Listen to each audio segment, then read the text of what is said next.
今年的台南国际龙舟锦标赛，总共有103队报名参加，竞争非常激烈。4天的比赛吸引真侪民众到场观赛，为选手加油。各队伍龙舟好手也拼尽全力，争取上好成绩。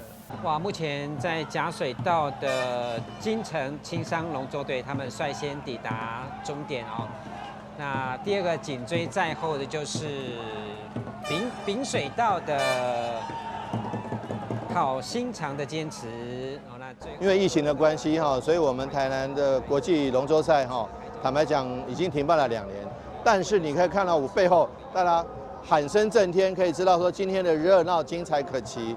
今年总共了103队哦，这个打破过去的纪录，有这么多队伍参加。那每个选手都卖力演出，而且你知道我们今天是端午节，可是今天早上是我们台南国际芒果节，我们台南芒果盛产季节正式展开。早上吃芒果，晚上看龙舟，真的是非常厉害的哈。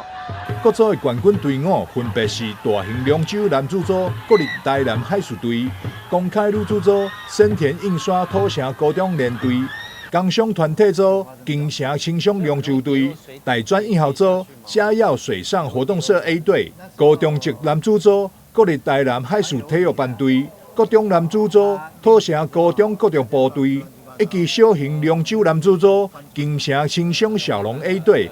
甲公开女子组台南二中校友总会队，市长黄美忒也亲自颁发奖状，予得奖队伍。台南新闻张硕维采访报道。